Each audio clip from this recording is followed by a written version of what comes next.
আজকে কথা বলবো হোম অফিসের সার্ভিসের বিরুদ্ধে আপনারা কিভাবে কমপ্লেইন করবেন, বিশেষ করে ইমিগ্রেশন ম্যাটারে। ইমিগ্রেশনে অনেক ধরনের প্রবলেম থাকতে পারে, কিন্তু সেই ক্ষেত্রে আপনাদেরকে কমপ্লেইন করতে হবে। নর্মালি হোম অফিসের বিরুদ্ধে কমপ্লেইন করলে তারা 20 ওয়ার্কিং ডেজের মধ্যে সিদ্ধান্ত দেয়, যদিও মাঝে মাঝে তারা ডেডলাইনটা মিস করে ফেলে। মানে 20 কর্মদিবসের মধ্যে তারা কমপ্লেইনের একটা উত্তর দেয় বা রিজলভ করে। দেখা গেছে সিরিয়াস যেসব ক্রাইম মানে কমপ্লেইন, সেসব তারা 95% ডেডলাইনের মধ্যে করে ফেলতে পারে। আর মাইনর গুলো প্রায় 55% তারা মানে উত্তর দেয় বা রিজলভ করে। তো আপনার বিভিন্ন কারণে আপনি করতে পারবেন। কেবলমাত্র যদি এটা লিগেল ম্যাটার্স হয়, জাজমেন্টে খুশি না হন বা কোনো কিছুতে, সেই ক্ষেত্রে বা কোনো ধরনের ডিসিশনের ক্ষেত্রে খুশি না হন, সেই ক্ষেত্রে আপনি আপিল প্রসিডিওর আছে, অ্যাডমিনিস্ট্রেটিভ রিভিউ আছে, সেই সব প্রসিডিওর আপনি ফলো করতে পারেন।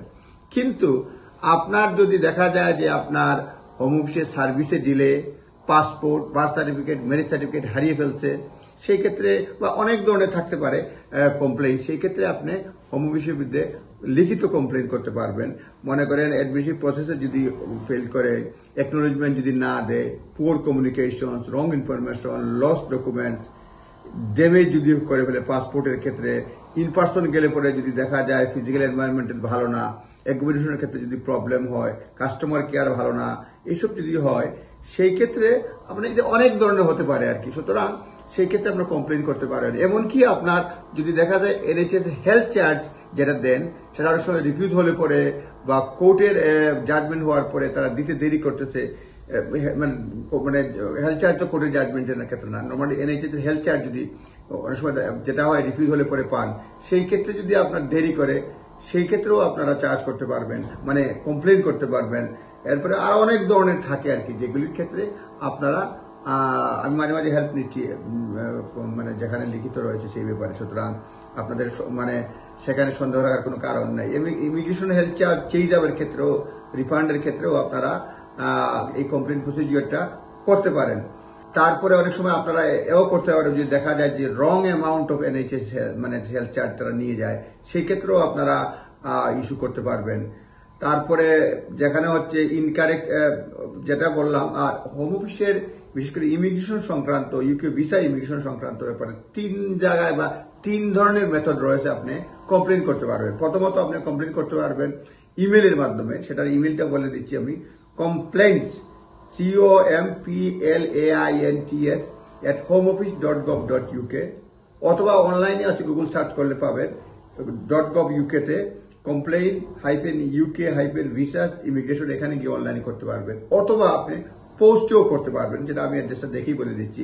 Complaints allocation hub, central point of receipt, 7th floor, Lunar House, 40 Wellesley road, Croydon, CR9 2BY। Complaints allocation hub, central point of receipt, 7th floor, Lunar House, 40 Wellesley road, Croydon, CR9 2BY। এবং তারা বলছে complain should ideally be made within 3 months of the problem being complain about. মানে আপনি যদি যে বিষয়ের উপরে আপনি আনহ্যাপি সিচুয়েশন এরাইজ করছে, তার থেকে 3 মাসের মধ্যে। দেখা গেল একটা হোম অফিসে ডিলে করছে পাসপোর্ট দিতে, আপনার এটা হয়ে গেছে 1 বছর, হবে না, মানে হবে এক্সেপশনাল সার্কামস্টেন্স হলে। নর্মালি অ্যাডভাইস করা হচ্ছে complain should be ideally made within 3 months of problem being complain about. হ্যাঁ, এটা কমপ্লেইন করতে হবে। তারপরে within 3 months of problem being complain about. তারপরে হচ্ছে এক্সেপশনাল সার্কামস্টেন্সেস হলে তারা দেখে rare case home office dismiss complain being 3 মাসের পরে করলেও এটা খুব রেয়ার যে হোম অফিস ডিসমিস করে দেয়। অর্থাৎ কোনো অ্যাপ্লিকেশন করলে তারা অবশ্যই দেখে। আর যারা সেপারেট কমপ্লেইন প্রসিডিওর, মানে এই পাসপোর্ট অফিসের জন্য, ইমিগ্রেশন এনফোর্সমেন্টের জন্য, বর্ডার ফোর্সের জন্য আলাদা প্রসিডিওর রয়েছে। তো কমপ্লেইন প্রসিডিওরে যেটা হবে, আপনার প্রথমেই নাম লিখবেন, ডেট অফ বার্থ লিখবেন, অ্যাপ্লিকেশন নাম্বার লিখবেন, বা বিদেশ থেকে যখন অ্যাপ্লাই করা হয় তখন একটা GWF গ্লোবাল ওয়েব ফোরাম, এই নাম্বারটা আপনারা দিবেন। একটা ইমেলে একজন ডিপেন্ডেন্ট ছাড়া 4-5 জনের অ্যাপ্লিকেশন একসঙ্গে না করাই ভালো। মেন অ্যাপ্লিকেন্ট আর ডিপেন্ডেন্টের নাম সহ আপনারা কমপ্লেইনের ব্যাপারে দিবেন। এটা ক্রোনোলজি দিবেন, ডেট অফ বিশেষ করে কি কি ঘটনা ঘটছে, মেইল দিবেন। সুতরাং হিবি জিবি করে রাগ করে মানে গালিগালাজ করে আপনারা কমপ্লেন মানে লিখবেন না। আর কমপ্লেন যেটা হয়, তারা যখন ডিসিশন নেয় হোম অফিস, তারা বলে দেয় কি কি ডিসিশন নিছে। আপনি যদি কমপ্লেনে খুশি না হন, সেই ক্ষেত্রে কমপ্লেনের রেজাল্টে যদি খুশি না হন, হোম অফিসের পারফরমেন্স যেটা বলে যে উত্তরটা দিয়েছে হ্যাপি না হন, তাদেরকে আবার রিকোয়েস্ট করতে পারেন যে তোমরা ইন্টারনালি সিনিয়র কেস ওয়ার্কার দিয়ে এই বিষয়টা আবার রিভিউ করো, সেটাও আপনারা পরবর্তীতে বলতে পারেন। এরপরও যদি আপনারা হ্যাপি না হন, তাহলে আপনারা পার্সু কমপ্লেন। নেক্সট স্টেপ হলো গিয়ে আপনারা ইন্ডিপেন্ডেন্ট এক্সামিনার অফ কমপ্লেন্টস।